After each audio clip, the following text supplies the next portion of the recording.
it well. Played it very, very, very well indeed. No more slices for you. Oh, look at that for judgment. You'll learn.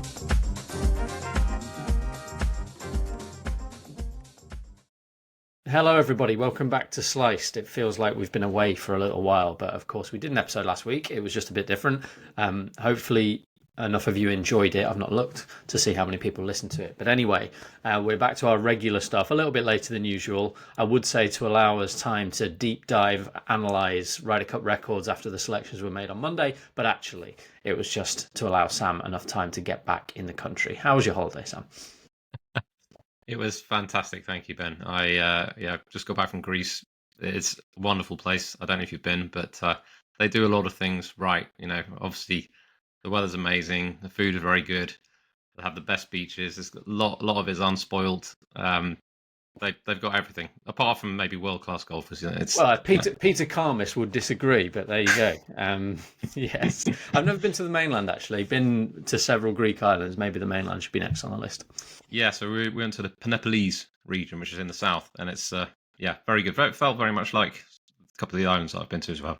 So yes, I highly recommend it. But yeah, how have you been in my absence, Ben? Yeah, fine. I've plugged away. Thank you. But yeah, I had baby on my own this weekend. So yeah, I won't lie. My mum got a good run out in the over the weekend and helped a lot. And it did mean I could watch a bit of the European Masters, which we'll come to in a minute. But yeah, it's been a busy week as ever. But our schools where I live have been back for a few days, and that certainly has eased things. I'm guessing yours are like today is the day, isn't it? Is today the day? No, we're still 3 days away, believe it or not. Oh my goodness me! Insane number of inset days, Ben. I mean, scandalous. You're nearly there anyway. Good luck. Yeah, thanks. Well, yeah, I mean, obviously you will have guessed that I have seen very little of the golf over the last 10 days. So you're going to have to talk me through Thriston Lawrence's European Masters win, Ben. Yeah, well, painful that will be because I was on Matt Wallace and he led by one with 9 to play after a really good birdie at the 9th on Sunday. And it all really came down to the 14th hole where Lawrence had got one up again. And he was in the rough. Wallace was in the fairway. Lawrence hit through the green, no guaranteed birdie, like a really delicate 2-putt from the fringe. Wallace is in the middle of the fairway and he hit his worst shot of the week, I would say. He fanned it right into the water, couldn't get up and down. Played a really good chip actually, but didn't get it up and down. All of a sudden he's 3 behind, and then he missed another chance on 16 to get back within 1 after a really good birdie at 15. When Lawrence as well, that was also important. Lawrence then hit the flared shot out to the right on 15 into a hazard. Alas, there was no water in the hazard, and he was able to pitch it out and make his par. So fine margins. I will say, you know, Thriston I think bogeyed the first 3 holes on Sunday to fall out of the lead, and then on the 6th hole at Cron, which very few players go for. Off the tee, he drove it to 20 feet, he popped in the eagle putt, and he was rewarded for being aggressive. You know, he probably had nothing to lose at that point, but fair play to him. You know, he knows how to win somehow. I actually think he's a bit sort of ropey in contention sometimes, but he's had the better of a few tight finishes, and obviously Cron specifically, it was 3 years ago that he beat Wallace in a playoff, so those two were the main protagonists again, along with Fitzpatrick. Yeah, I couldn't help notice, obviously I haven't watched it, but having a look at the leaderboard, all the top 5 were primarily players who play on the PGA Tour or have played on the PGA Tour this season, at least. So it's interesting, that kind of, you know, drop in grade, if you like. You know, sort of have seen that, and I think, you know, you have seen in recent European Masters, generally the kind of cream has risen to the top to a large extent. Yeah, despite the sort of inherent volatility of a golf course where, like, you know, people are driving greens and making eagles. Like, there's even the best golfers in the world, there's a lot of volatility and randomness in that. Richard Mansell eagled the 7th hole on Sunday and called it the best shot of his life, and it was a brilliant shot. But he took like 20 yards off his driver, played this big banana cut, and it pitched in the little upslope just before the green, and it killed it, and he had 4 feet for eagle. Whereas if it pitches 1 yard further, it's probably through the back of the green, and he's got to do well to make a birdie. So there's a lot of that at Cron, and yet, as you say, we've had Ludvig Åberg, Matt Wallace, Thriston Lawrence. There have been a couple of big surprise winners over the years, but increasingly where it is in the schedule, we're getting good players come over, especially in the Ryder Cup years, to play it. And I think we see that in general in Europe. If you think back to last year, Wentworth won by Horschel, Wallace won at Cron, Rasmus Højgaard won the Irish Open, and even before that, if we go back to the Danish Golf Championship as it is now, Penge isn't a PGA Tour card holder officially, but he will be, and him and Rasmus Højgaard had it between them, and that's just the reality of the DP World Tour. When you get the end of the PGA Tour season for about 6 weeks, it's hard to get past the big names, and what that actually creates is a situation where the lower ranked players who are desperately in need of points are actually scrapping for not a lot.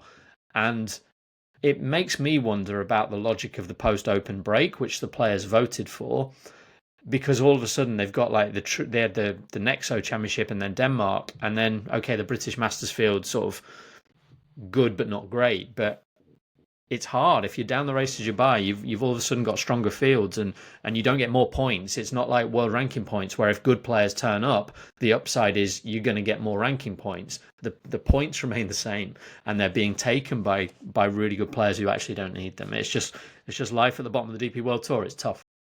And we'll come to the fact that, of course, then some of these players won't be getting into the Wentworth field. So again, that's another sort of start that you're missing out on. So yeah, that break, you're right. The break after the Open, maybe it doesn't play into the hands of those, at the kind of lower end of the tour. It's a tough one, and it has, I think, over the last couple of years, with a lot of players, since the players have been moving up to PGA Tour, the 10 cards, you do notice when they come back, there seems to be immediately an elevation. You kind of think, oh, this guy's not playing well this year, but actually, when he comes back onto sort of familiar turf, all of a sudden they're up there in the up and around the lead. So yeah, it's interesting. It's sort of changed the dynamic. Yeah, they're playing at a simply higher level. It's as simple as that, right? The PGA Tour is a higher level than the DP World Tour. There are fluctuations within that. Wentworth is a better tournament than the Byron Nelson, maybe. A bad example because Sheffield plays a Nelson, but you get my point. But broadly, it is hard. And if you're finishing, like, let's take Thomas Dietrich, who comes seemingly out of form back to Europe now. Would anybody be surprised if Thomas Dietrich all of a sudden is rattling off top 10s the next fortnight? Because he's been playing, I looked at his schedule, I think he's played Canada and Houston over the last, since he won in Phoenix, and everything else has been a major, a signature event, or a FedEx Cup event, playoff event. So he's playing against the best players in the world every week, and he's finishing 30th. And how you equate that with Marco Penge's form, for instance, a lot of people have been campaigning for Penge being in the Ryder Cup side, and I get it, and I totally understand that. But how would he be playing if he was on the PGA Tour? We can't answer that. What we can say, for example, Data Golf, I was looking yesterday, Rasmus Nergaard Peterson, who's got a bit of PGA Tour form this year, he's actually ranked higher than Penge by Data Golf, and that would surprise people because it's Penge who's done the winning. Just briefly on the schedule, because I know we got a lot to talk about. So we got Ireland this week, then we got the BMW PGA. Looking at it, there are then 5 tournaments left before the end of the regular season, because there are now those 2 playoff events. One of them's the Dunhill Links, which has got loads of invites. So many people get invited to that through Johan Rupert. Now, the field is big. The other 4 really are where, and that is a big prize fund, but you've got the Open de France, you've got the Open d'Espagne, the DP World India Championship, which of course Rory McIlroy is playing, and then they're off to Korea, and that's that. So if you're 150th on the race Dubai right now, you're 10th alternate for Wentworth. I'm basically describing Ross Fisher here. You've not got many chances left. Time is running out, and actually from July onwards, it feels like, actually, where am I going to get these points? It's tough. Yeah, absolutely. Before we move on to other events, Ben, I just wanted to make a little nod to Lucas Bjerregaard.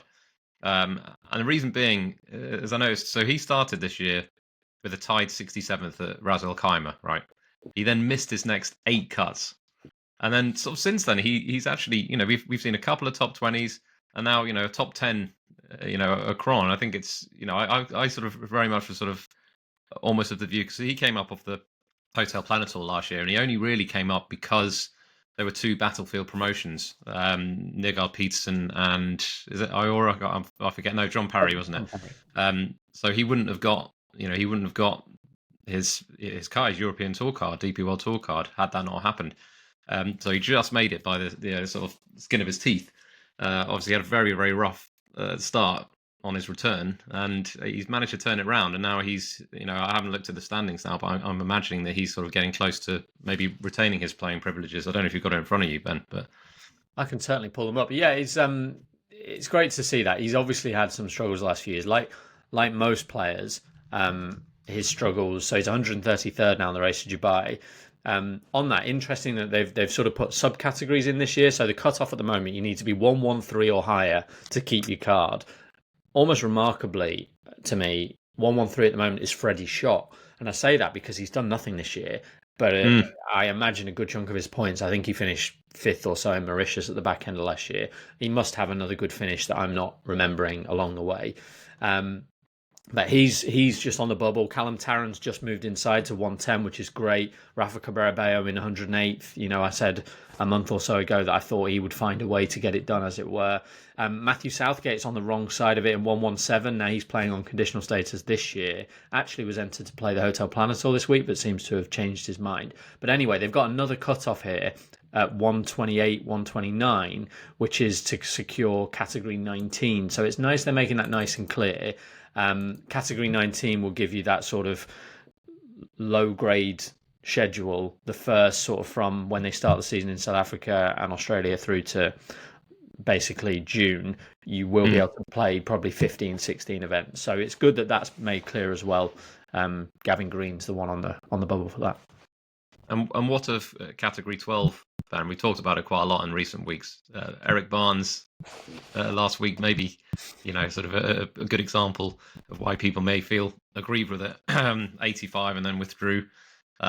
You've made a note here, scoring average since August is 80. I do note that he's not in the field for this week in Ireland. So I don't know whether he's decided to just have a week off, but he would have made it, I think, if he wanted to. Oh, that's interesting. I assumed he just wouldn't have made it. So yeah, I don't want to be hard on him because he's going through it. He's shooting 80 at least once every time he plays. But it just struck me that the timing of this, when we were at the Belfry and sort of made aware of players, DP World Tour members talking to the tour and expressing their frustrations with Category 12 and a few other things. I think the number of invites going to live golfers is another source of frustration. Brooks Koepka's one of those this week. Although I'm sure many people would see that a different way and say, look, you get the chance to have Brooks Koepka in a DP World Tour event, you should take it. But, we've talked about it before, haven't we, quite a lot. There are two sides to it. But I think when you see players like Eric Barnes taking up spots in the field, adding nothing to the tour, and that's, I suppose, where there is always going to be a problem. You can't do it. Let's say Michael Kim had a bad year next year. He's got a really big social media profile, finishes 145th on the FedEx Cup. Everybody would love it if he came and played in Europe for a year and he documented his travels and we'd all lap it up. So we can't have that selectivity where we're saying, well, no, he's okay, but Eric Barnes isn't. But I think Category 12 needs a look. I don't know what the solution is. But I do know what the solution is. You do know the solution. Well, that's great. Yeah. Well, for me, the solution is very much that you get X number of starts that you're allowed to take. Let's say you're allowed 3 starts, let's say, you commit to. And then if you accrue enough points or whatever over those starts, then you can have more. But if you get your 3 starts or maybe 5 starts, whatever it is, you miss the cut every single time, then you're off Category 12. It's gone. Ruthless. I like it. Winner stays on, sort of thing. Yeah. Look, I mean, it could something like that. You'd have to thrash out the specifics. I'm sure you're working on it. But something like that is what they'll have to consider. Because again, when we talk about both sides of it, you and I enjoyed speaking to Callum Tarrant, who is 2 or 3 good performances, maybe even 1 good performance from earning full DP World Tour status via Category 12, which would be a tremendous achievement. something Dylan Fratelli already has done. He did it last year by winning. So there have been some success stories here. It's not a one-way thing. And I suppose really it's hard to escape the idea that Taron being English, that we are talking about the European Tour, it feels sort of in some way more acceptable. But it's coupled with the fact that he's actually played well. If Eric Barnes had played to his standard, would we think, oh, that was probably a good idea? I'm not so sure. But yeah, it's messy, it's imperfect. I don't think anyone. I think for me, like, we have to be accepting of the fact that this was always going to have its flaws, and the DP World Tour, you know, they've had their future guaranteed by the PGA Tour. That has to come with some concessions, and they could have been worse. And we have to see both sides again. It's never been a better time to be a good player on the DP World Tour. You're getting more money. You're getting a pathway to the PGA Tour. Marco Penge's career is last year. He was one shot away from losing his card. A year on, he's going to get a PGA Tour card. You know, that is a great pathway, and it should be celebrated. And if the payoff is Eric Barnes, then so be it. But hopefully we can avoid a repeat next year. Yeah, well, we'll see what tweaks are made. It sounds like there may be tweaks in motion, but I'm sure we'll find out in the coming months. So moving on to other events, the HotelPlanner Tour is the Dormy Open, and a name I have to admit, Ben, is a new one to me. Anders Emil Edglursen won. Any comments on this one? Well, he was 2,000 to 1, Sam. Repeat, 2,000 to 1. Wow. John Rhodes, a former colleague and friend of mine, not former friend. A friend and former colleague would have been a better way to say that, wouldn't it? Says he can't remember a bigger price winner fixed odds wise, you know. In any tour? No. And, right. You know, there was a time where the prices didn't go past 1,000 to 1. It's only a recent thing where bookmakers have gone, oh, yeah, we might as well put him in at 2,000 because he's got no chance. And his form on the Nordic Golf League's bad. He's missed loads of cuts on the Nordic Golf League. And we've talked about the conveyor belt of talent coming through Scandinavia and Denmark in particular. He was not on it. He was conveyor belt adjacent. He was on the supermarket checkout of the Scandinavian golf product line. So this is unbelievable that he's won. He beat Haraldur Magnus, who was a big price as well because his form has been bad, but at least we knew his sort of best golf was good enough. We didn't know that about Edglursen. And who knows what will lie ahead from here on in. But it was a low-scoring event at a new golf course, particularly at the weekend where the weather was really good. And he came out on top with a really, really big finish. So, yeah, well done to him. It's a phenomenal effort. I love the fact that there's still the possibility that you could get a 2,000 to 1 winner in a tournament. That's what I love about like betting on golf generally. I know that doesn't happen very often, but it's relatively regular that you get sort of triple price winners. Totally, compared to other sports, you know, I think that's just, you know, and the thing is, you can just, you know, if you fancied a little sort of scattergun approach, you could just back a handful of sort of, you know, 200 to 1 plus players, and then, you know, probably you do all right. I don't know. Yeah, absolutely you would. And I think it's probably an argument, not him, obviously. On the HotelPlanner Tour, I have to say, for some people whose only ambition, who let's say they're not really into the research side of things and that challenge, because that's what I love about doing the HotelPlanner Tour. Like every week, it's a fascinating puzzle, with more unknowns than the other golf tournaments I preview, and I love that. I find it invigorating. Now, for people who haven't got the time, don't enjoy that research, wouldn't know where to start, I do think it's a tour where you could still have plenty of interest by picking a couple of players at the start of the year that you believe are of the required standard and following them throughout the year and just taking the rough with the smooth and accepting that they only have to win once. You know, David Laura had been a good example. You bet him every week at 20 to 28 to 1, and he's won a couple and you've had a good time, you know. But yeah, I just mentioned on as well, like, you're right, 2,000 to 1 winners, they can happen. And I did for a time think we were going to be talking about one on the PGA of Australia tour, where I can't remember his name now, which is bad, Nate someone. There was an American golfer who led at halfway by 3 shots. He ended up finishing, I think, 35th. He had he claimed that he'd never before seen a yardage book or a pin sheet, which even you and I have now.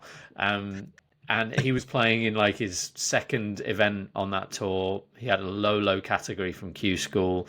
He has, like, if you look at his record in minor golf tournaments in the US where they're playing for $2,000 to the winner, he's missing those cuts, like way below the standard required. And to be fair, at the weekend he did play like he was below the standard required, but for 2 rounds the dream was alive there as well. So yeah, golf, it's great. And just, it's hard not to compare it with tennis, right? At the moment, I know they're different sports, but we're all sort of sitting here waiting for Alcaraz to play Sinner in the final of the US Open. And that's great for another reason, because golf sometimes has this sort of crisis about its big players going head-to-head on Sunday, and that we don't get to see Scheffler versus McIlroy almost ever. I don't think we've seen it this season, have we? Them two going down the stretch together. Tennis, you get it all the time. So, it's different, very different outcomes. But I celebrate, like you, the volatility of golf. I'd definitely choose that over the predictability of tennis. Yes, absolutely. Right, last event, just to quickly mention, the LPGA Tour. It was the FM Championship, and Miranda Wang won by 1 over Gino Titicul. I haven't really had got any other sort of comments on this. I don't know if you have anything to add, Ben, or should we skip on to in the news? No, we can skip on. Gino's had playing to a great standard this year. She had a couple of near misses together with all her success. But yeah, she should be the next major champion, really, shouldn't she, next year? But who knows? Feels like a major champion in waiting for sure. She does, yeah. Right, so in the news, so obviously the big one is, well, the big two, the Ryder Cup captains picks. Let's start with the European Ryder Cup picks, which happened yesterday. Luke Donald named his 6 picks, and I think it's fair to say, Ben, we both thought that those 6 picks were coming down the line, and they very much did. Yeah, absolutely. There was never really any doubt, I don't think. I sort of, Sepp Straka was the one where the fact that he withdrew for personal reasons from the penultimate event of the PGA Tour season, my immediate reaction when he played in the Tour Championship was like, oh, okay, he's back on track. But then it occurred to me that actually he probably had to play there to get his massive FedEx Cup bonus. Oh, definitely. Yeah. He finished last, didn't play very well, possibly evidence that his mind was elsewhere. And therefore he'd been a bit of an unknown. And had he not been named yesterday, I don't think it would have been a shock. It would have just been confirmation that whatever's gone on in his personal life was significant enough to rule him out of a Ryder Cup. And it's great that doesn't appear to be the case. Now, I don't want to, and no interest in speculating at all, but obviously if there is something happening in his personal life which may be take longer to resolve, that it could be that we simply don't know. And actually Luke Donald has said to him, look, we're going to pick you, mate, but if you can't play, just let me know in 2 weeks and we'll bring someone else in. That's a scenario that, again, wouldn't shock me based on what we know. The other interesting thing with Straka is he's still not entered to play anywhere. I would be a bit shocked if he turned up at Bethpage having not played golf since Eastlake. I think that would be against the sort of the way that Europe have prepared and sort of tried to cover every possible base. Now, there is one remaining tournament invite not listed for Wentworth. Will his name appear there? I don't know. It's possible, and I hope so. Look, like you say, we can't really speculate. I really hope that everything's all right on his end, because it's certainly concerning. But I was encouraged by the fact that he was named by Luke yesterday. I hadn't, to be honest, considered, Ben, the fact that Luke may have said to him, look, I'm going to pick you, but, if you can't play for whatever reason, we've got someone waiting in the wings, Matt Wallace, Marco Penge, whoever that may be. I mean, I'd put a little poll up on Twitter, Ben, I don't know if you saw this, and I put the 4 names down of Harry Hall, Marco Penge, Alex Noren, and who was the 4th? Is this bad? I can't even remember who the 4th. Wallace, of Penge. Course, Matt Wallace, yes. So I wanted to see what people thought. If there was to be a last minute pick, who would that be? And Harry Hall, edged it. I wouldn't say I was surprised necessarily, but I think I've seen a lot of support for Marco Penge, particularly in recent weeks, and Matt Wallace. I think we saw his reaction, didn't we, yesterday? Or at least I saw it on social media. We knew this from talking to him. I mean, there's it's hard to say. Look, I don't want to say there's no one who wants to be there more than Matt Wallace, because they all want to be there, right? I mean, we can't sort of say, oh, Shane Lowry doesn't want to be there because he's not, sort of crying in front of the camera or whatever. I mean, they all want to be there, but it does feel like he's will have missed out twice by coming extremely close, and it doesn't feel like there's that much more he can do. But Yeah, we kind of knew what was happening, didn't we? It was very much a case that if Rasmus Højgaard got enough points to qualify automatically, that the picks were basically locked. And the thing that surprised me, Ben, I don't know if you saw any of this, but I saw a few people on social media kind of questioning Shane Lowry and saying, "Oh, Shane Lowry shouldn't be in the team," or and I thought, he's only just got nudged out of the automatic spaces, at the death. He's 7th in the rankings. He's finished runner-up in 2 signature events this year. I cannot see that argument whatsoever. But I think in Luke Donald's head, he would have laughed at the notion that Shane Lowry wouldn't be among his picks. Like, there's everything we know about that team and what they wanted, and Shane Lowry, and like it's just every possible way you come at it. Major champion, proven in the US, not going to shirk the issue in front of the crowds. Great mates with Rory McIlroy, plays to a very, very high standard year in, year out, is one of the best iron players in the side, loves it, almost qualified. Like, there's no... And it shows that I guess we're all guilty sometimes of this sort of macro analysis of very recent golf and go, ooh, but Shane Lowry's form has tailed off. And it's true. He has not played that well for the last sort of 6 to 8 weeks, really. But and he didn't have a good year in the majors, and that's really ultimately why he didn't qualify.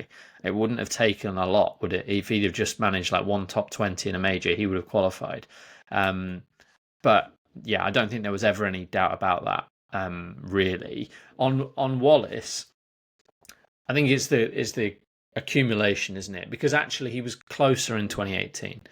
Like in 2018, he was clearly he did something spectacular. He won several times that year, including the final event where I think he birdied 6 of the last 9 holes or something daft. He really did all he could. Whereas this year, I think in the end, what could he have done? Well, nothing, because actually, as you say, the places were taken. It left there simply was no room. But could he have done better in terms of his performance? Yeah, obviously, he will know that. He's not had the best year of his career, I don't think. I don't think he's been far off, but it has not been absolute peak Matt Wallace. So, whereas 2018 was just really harsh, although fair in the respect of who was selected instead, it was Sergio Garcia. Again, I suppose in that respect, he's just bumped into a very strong group of players who've all played well. You look at those players, no, they're not all playing well right now, but over the course of the last 12 months, there is not a single player in that European side where you could say they haven't done enough to justify their inclusion or selection. Every single one. The only thing I'll say is that I feel like sometimes, I mean, if you look at Rasmus Højgaard, he hasn't had a great year right now. Obviously, the qualification started, around about this time last year, didn't it? And all of his good finishes basically happened between this time last year and the end of 2024. And it feels like maybe there needs to be slightly more weight given to more recent events. I don't know. It feels like I don't know. I have more confidence in other players. I think recent form, at least from an automatic qualification point of view. But obviously, the qualification is the system is the system, and he's played well enough in the events early on in the campaign to merit his inclusion. But I just that would be the only tweak that I would make, if there could be a tweak to sort of maybe add a little bit more weighting to recent stuff. I think that's a very fair consideration. Now, with regards, like the DP World Tour Championship, obviously it only takes place once in that year. It has to be in November, and it is one of the strongest events on the DP World Tour. So it obviously should be in the same way that the Dubai Desert Classic, right, in January, that has to be worth a lot. Because it's a great field, one of the biggest tournaments of the year. So it's almost just unfortunate that actually, if you look at the PGA Tour season, it ends and then we play a Ryder Cup. If we played a Ryder Cup in January, say the end of January, I'm not proposing that for a second, the events which immediately precede it would naturally be things like the DP World Tour Championship and the Dubai Desert Classic. it so happens that the events which precede the Ryder Cup in Europe are generally a little bit weaker, and therefore, in that respect, it's probably right. Now, the question I suppose you'd have to ask, and I think we have asked it, is would it be better if instead of last year's BMW PGA and Irish Open counting, this year's BMW PGA and Irish Open counted? Yes. And that brings us to the nightmare scenario for Luke Donald, which is that Marco Penge goes back to back. Like, it's not very likely, is it? But even if he just wins one of the next two events, let's say the two winners over the next fortnight are Marco Penge and Alex Noren, that's not going to look great. And Matt Wallace, who isn't playing this week, so he'll be just emotionally exhausted. I imagine he wants to be ready for Wentworth. But if he won the BMW PGA, I think he'd feel really, really hard done by that. That is still 2 weeks before the Ryder Cup, and it's not making any difference to his chances. Whereas last year's BMW PGA very much does make a difference. That would be the question. I think actually Luke Donald would brush it off. Like he really would. He's so calm and measured and sure of what we've done. But you can imagine Twitter. I mean, it wouldn't go down well on Twitter. But yeah, one thing I did want to talk about, Ben. I'm sure you saw this. Pablo Larrazabal yesterday on Twitter. So I didn't, but I like a Pablo tweet. Did you not? Okay, yeah. I mean, I really like it because he's not afraid to sort of share his views. I like that, right? So this is what he put yesterday on Twitter. He said, again, Ryder Cup Europe team will go to with what Captain Luke thinks is the best team. It says 0 out of 0 players that play the European Tour schedule. So what's the point? Marco Penge deserved a pick, Wallace deserved a pick, but only 12 men play. Good luck in New Jersey. New Jersey? I think he must mean New York, but anyway. You hear this a lot, don't you? You do hear this a lot.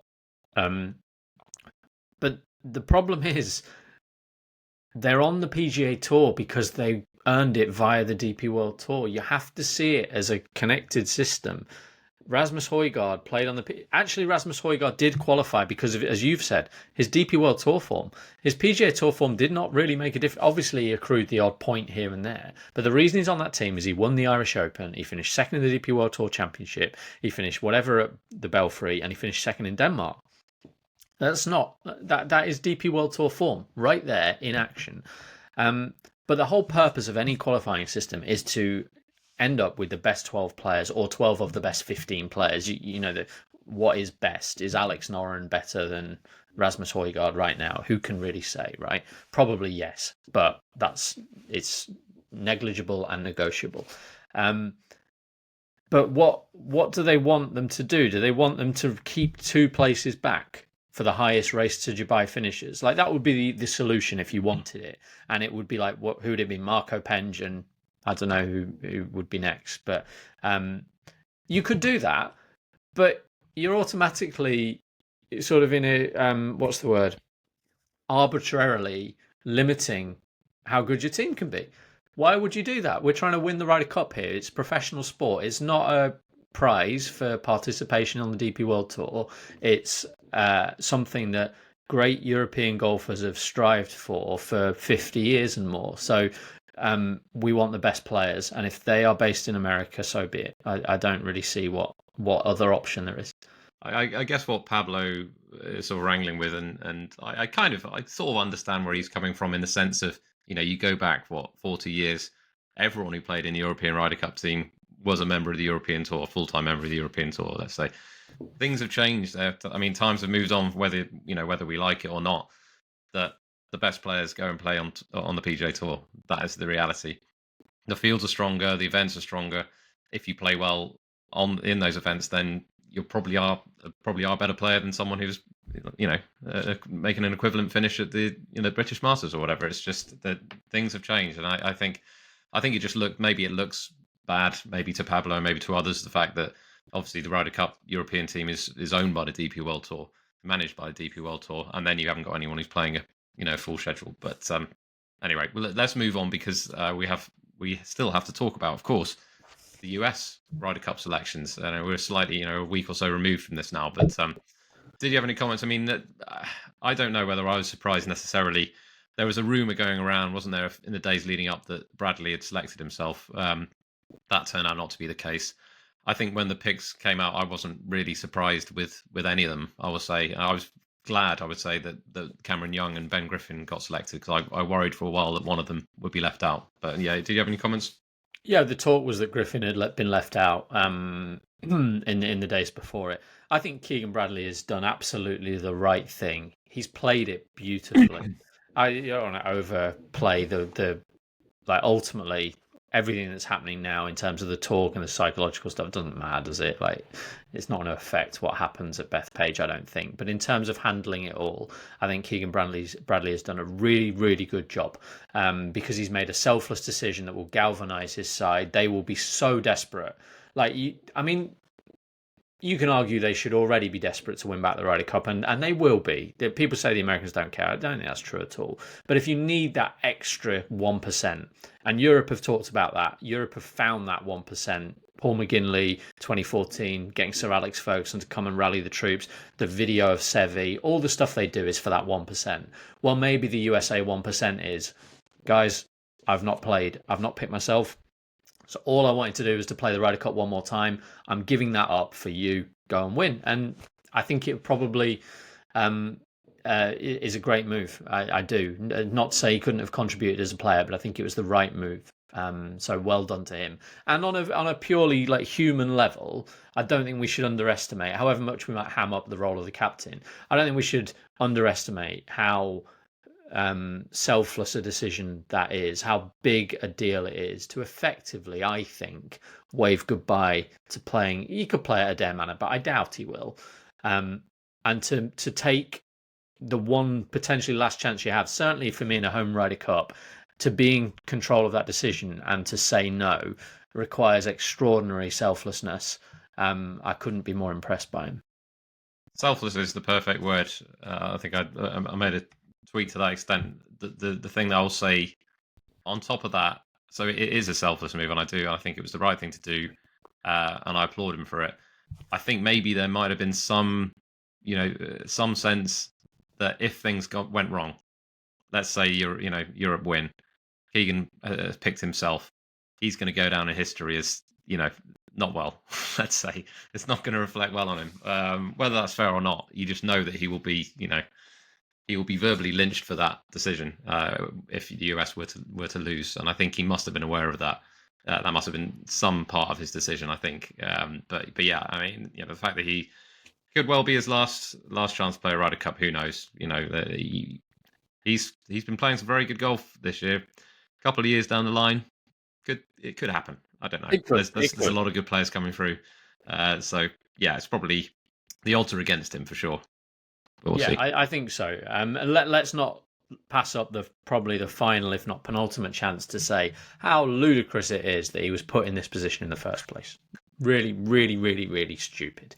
But they're lucky. It's at home. They got a great side. They're favourites for a reason. But picking someone to captain your side who is objectively good enough to play in it because Netflix happened to choose to make a golf documentary is so bad. It's untrue. It's just so bad. But it'll end well if they win and he's hoisted aloft and he'll say this is even better than when I won a major and it's better than anything I've done in my career and so on. It'll be a fairy tale that could only have happened because of Netflix. But we shouldn't be here. Someone else should be captain. He should be playing. I wouldn't disagree. Right, I'm going to skip us on, Ben, to the world of golf this week. I know there was other things we did want to talk about, but I think a lot of I think we can talk in the coming weeks about the kind of the fight to keep DP World Tour playing privileges, the kind of race to Dubai, those type of things, because obviously a lot is going to be changing in the coming weeks. So yeah, on to this week. So there's no PGA Tour event. Second week running, but DP World Tour, it is the Irish Open, which is back at the K Club, which hosted it 2 years ago. I'll just say, I think I don't hate the K Club, but I love Royal County Down, and I think it would be nice for the Irish Open to be hosted on a links course year in year out, if you ask me. But I know there's practical considerations. K Club is obviously really very well set up for these type of things. But anyway, it's back at the K Club. Any comments on this, Ben? Yeah, well, if they had played links golf, the weather forecast would have made it a real spectacle, I think, because there's going to be some wind and rain around. So yeah, if they'd been back at Royal County Down, it could have been a good deal tougher than it was last year, and it was no picnic last year. But the K Club's a great parkland golf course. Ireland, a bit like Scotland. We talk all about the links courses. There are different styles of golf course, and as parkland courses go, it's great. It's probably a bit over the top, but it's certainly great for hosting professional tour events, as you've alluded to. It's got a really exciting finish, as we saw in 2016 when McIlroy eagled the last on his way to victory, his only Irish Open win so far. Yeah, the 16th also a par 5 guarded by water, and it's mod. I mean, it's Arnold Palmer design, isn't it? And it's a sort of modern water, big bunkers, undulating greens.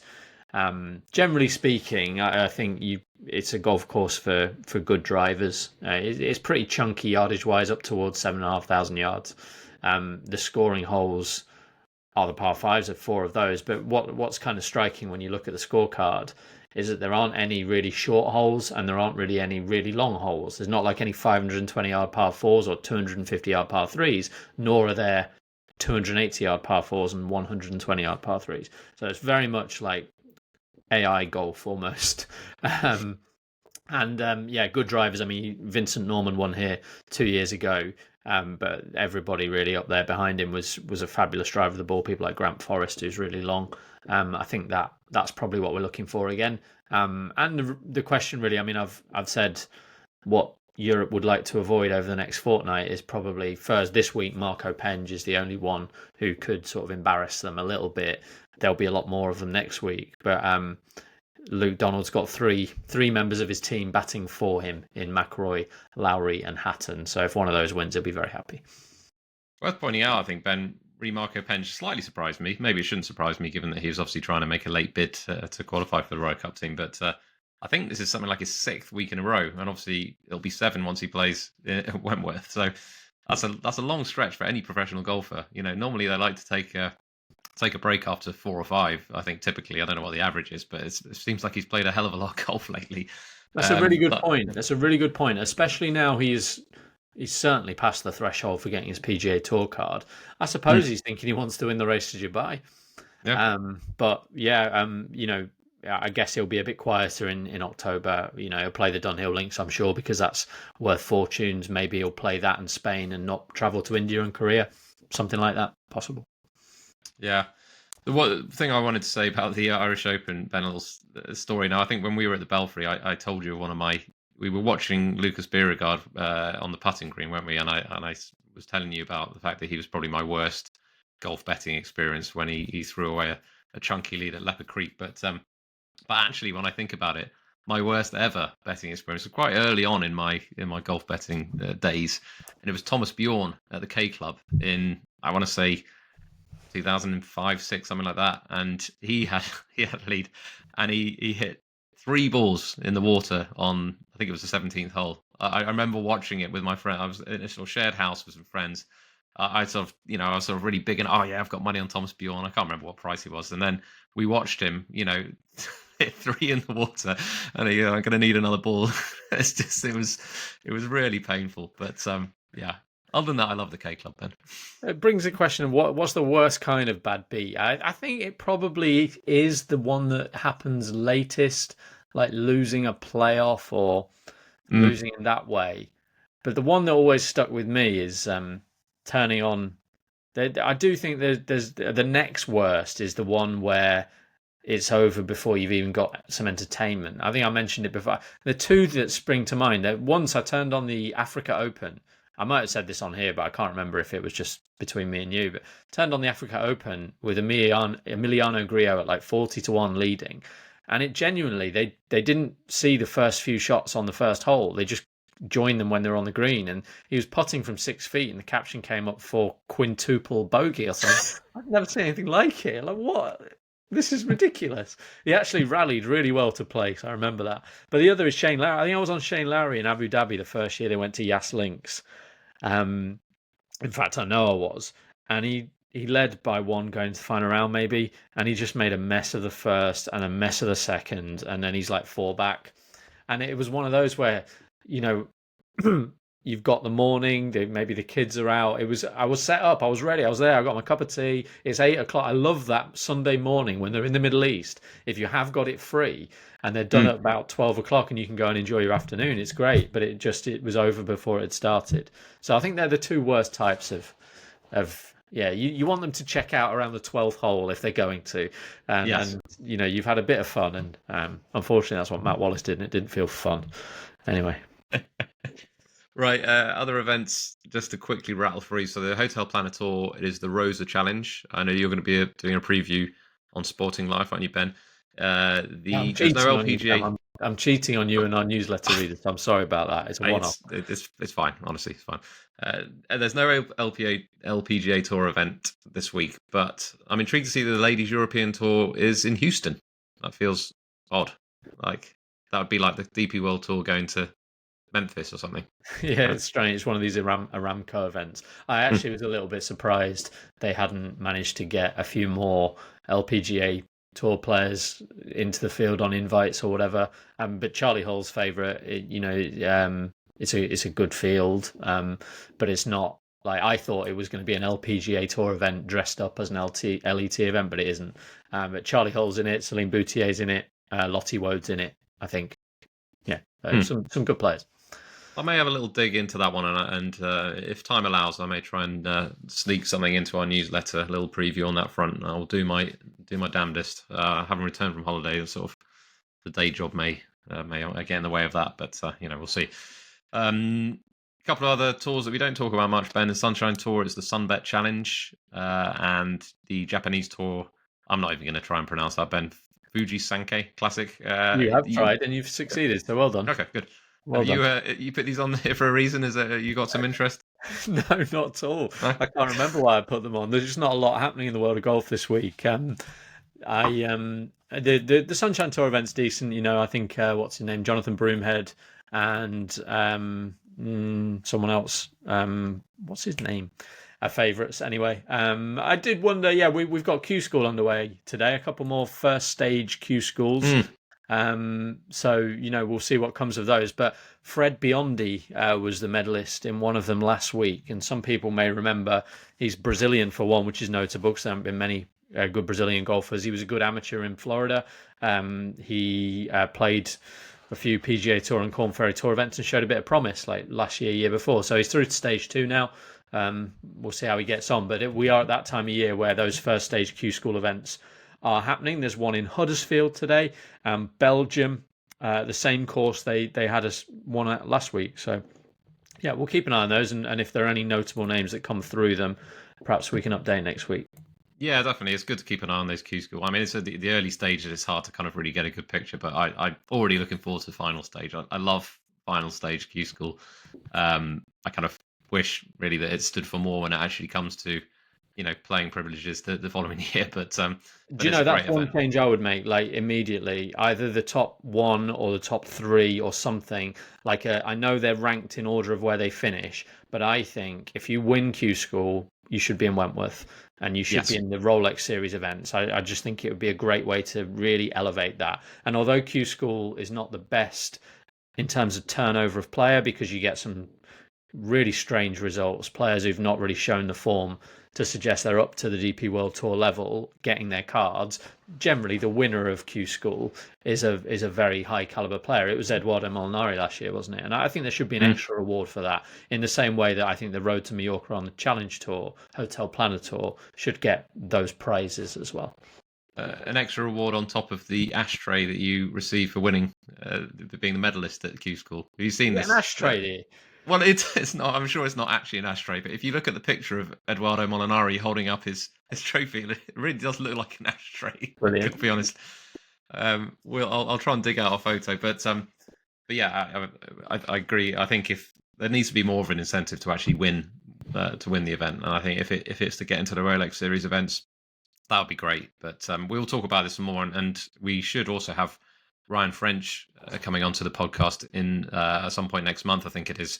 I sort of locked him in about 6 months ago because I thought he'd be a really good one. I don't know whether he's coming over to cover it like he did last year, but he's certainly a good one to talk to about those sort of things.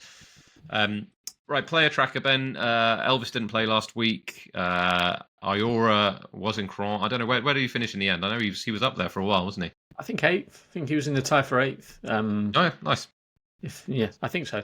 The story of his week really was he was first in strokes gained off the tee, and the way he played holes 5, 6, and 7 was extraordinary. Like he had multiple short eagle putts and made a couple of them. Like I think he was something like, what are they, 12 holes? I think it's something like 13 under for them. He just absolutely brought them to their knees. And we're seeing his tee to green game is so good right now. And it's why I considered him for the Irish Open this week. I think the weather put me off a bit. I don't want to, stereotype, but he's a Spaniard. How he's going to be proper British conditions in British and Irish conditions in the Irish Open. So that put me off a little bit, but it's definitely a good course for him. And I keep saying it. I'm sure people are still, what you keep saying he's going to pop up. Why haven't you selected him? I did consider him the last 2 weeks. He's finished 13th and 8th. Not really missed out because it was a big dead heat for 8th. But if you wanted me to, obviously we've got the Spanish Open. Don't be surprised if I'm selecting him for that. But the event in Korea is a really good fit for him. So that's the last event of the regular season. One of I would be no surprise if he won one of those.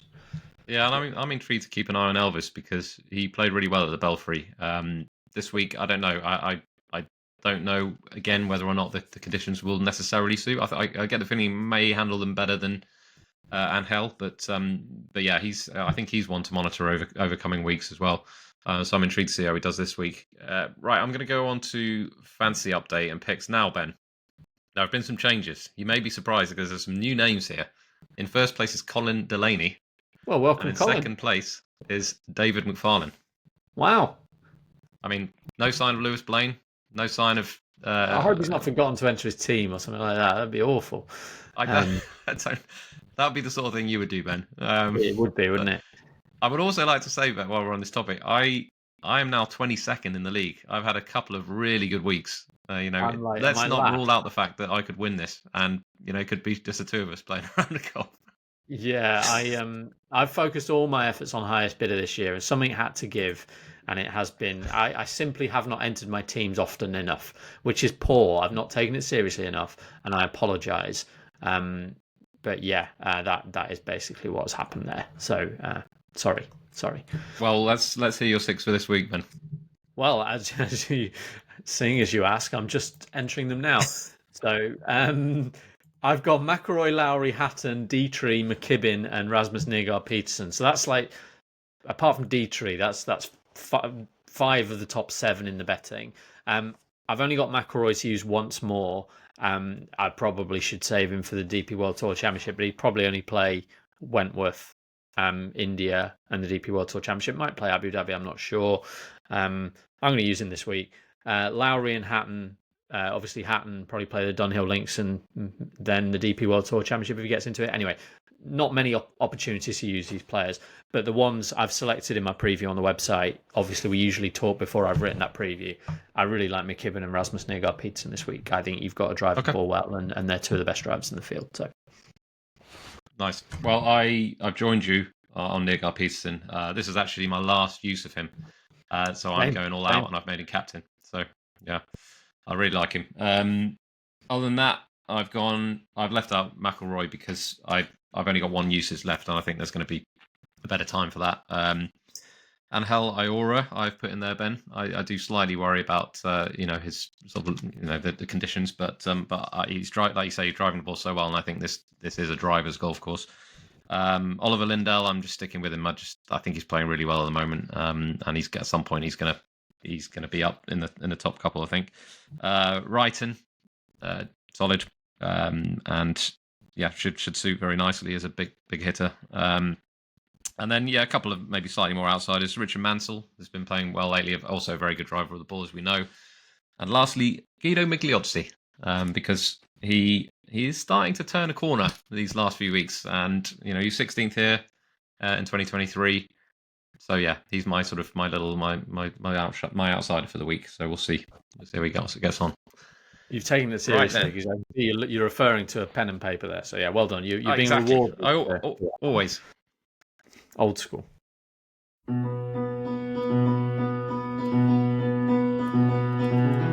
the highest bidder. It's the highest bidder. It's the highest bidder. It's the highest bidder. Right, now we've had a few submissions in, Ben. I'm glad to say. So thank you for everyone who sent them in. And these we'll be able to use over coming weeks. So if you don't hear your one today, don't worry. We will use it. I'm just going to pick one at random here. Now, this one is from the Blob Golf Tips.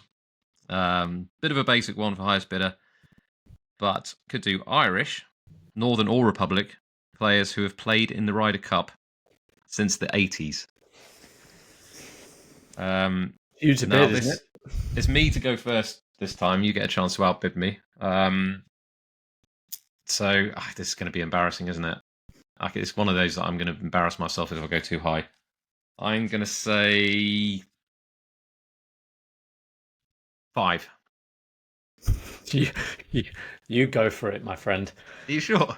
Yeah, I thought you were going to bid like 3. I was certain you were going to go higher than that. Okay, right. No. Here we go. Let's keep it simple. Rory McIlroy.